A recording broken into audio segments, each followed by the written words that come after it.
Okay, here we go with the quick review of the Vitrex Silicone Remover and Finishing Tool. Two parts and some bits and pieces for the actual finishing profiles. Very clear instructions about what the tools are and what they do. Information on the different profiles. Packaging is quite secure, it's just held on by two staples, so I just used the quick multi-tool to take those off. I bought this from Screwfix, and prices will vary from location to location, so have a little look online or even check eBay. So after you've got this off, we've got the two tools and the actual profiles in a little handy pack. As I say, instructions on the back, pretty much how to use them, what each tool does. So this one, first of all, is the stripper. It takes it out by pushing forward or pulling back the old silicone mastic that's in there.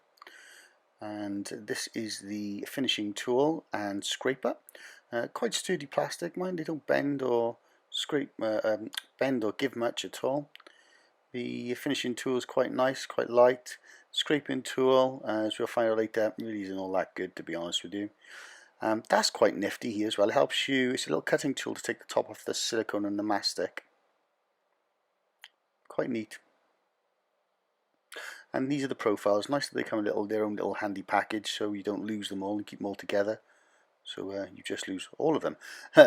Okay, here we go. So I'll put that to one side. A little look again. Now the profile, what I found when I was using this, it's nice in your hand like this, but when you're giving a little bit of pressure, the actual stripping out tool left a little dent in my palm of my hand, and it became quite painful.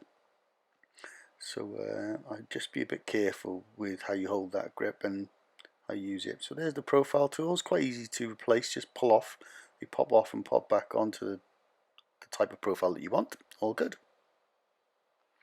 So I am not a professional, I'm not a plumber, I'm not a mastic man, I'm none of those things, I'm just a DIYer. So this is what I did. So first of all, give it a quick wipe down, and we use the stripping out tool. Now this kitchen sink, the family kitchen sink, gets used quite heavily, and it was already starting to give a little and a bit mouldy, so I decided to strip it out. So we've used the stripping out tool, and it was quite good actually in that bit. And then the scraper, though, the scraper not all that good, to be honest with you. It didn't really take a lot of the residue off. So when I found it, I used the stripping out tool on the other side, the more stubborn part.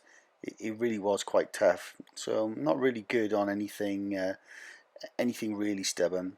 Here's those cutting tools I told you about, taking the top off the mastic. I wouldn't use it for doing the nozzle though, because it could be too severe a cut and you'd get out too much. So just apply the mastic. I always keep a bit of toilet roll handy as well, just to keep things clean, not wiping my jeans. And this is the smoothing out tool. You literally just drag it along.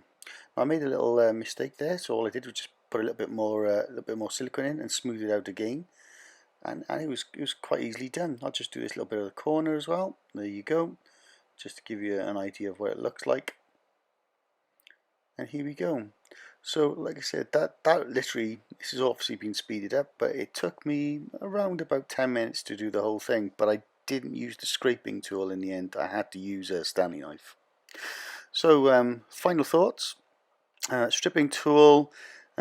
It's okay so long as you got some, as long as it's not really tough stuff that's been in there for a while and is really ground in.